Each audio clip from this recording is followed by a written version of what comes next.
So, I must be living under a rock, as some of you are wondering, hey, he's finally shown his face after a long, long, long time.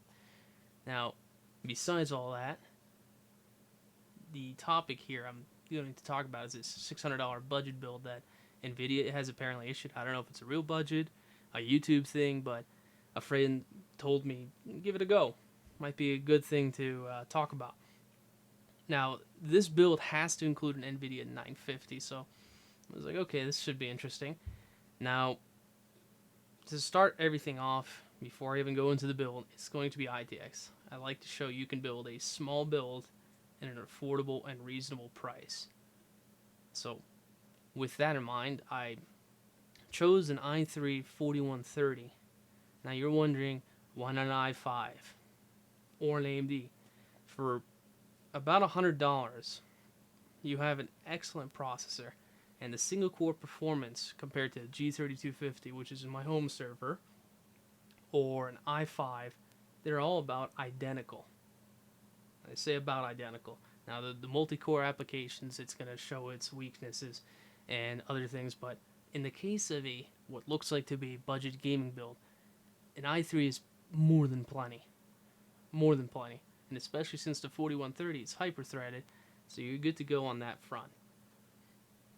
Now, since it's ITX, the motherboard I picked out is an ASRock B85M ITX, and currently it's a very good price. Now, I could have gone with an H97 or a different kind of chipset, but for about $64, this board is quite excellent and more than enough for this build.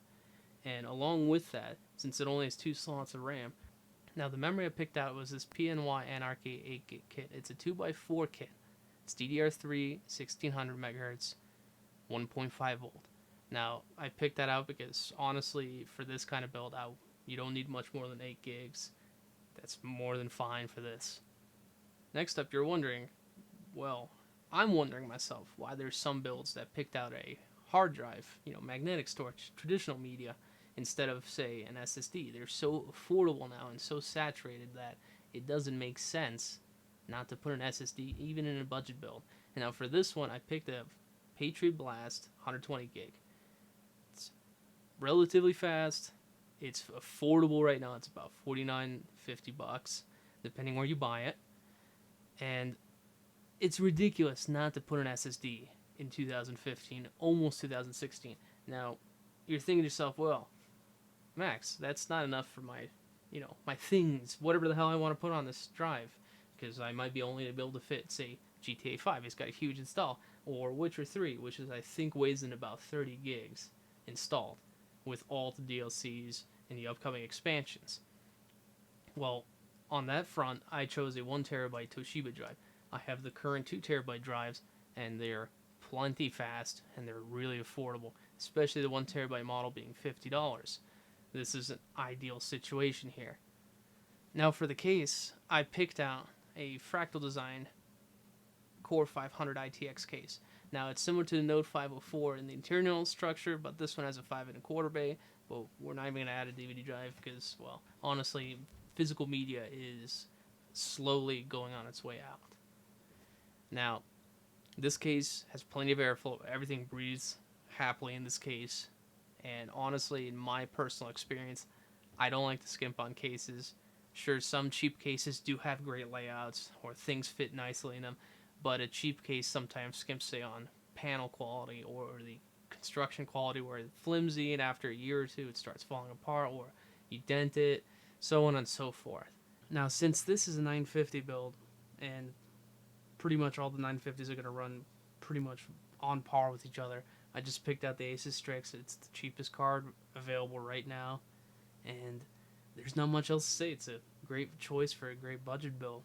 Moving on, I want to talk about the most important thing in any build, and it's the keystone of your entire build.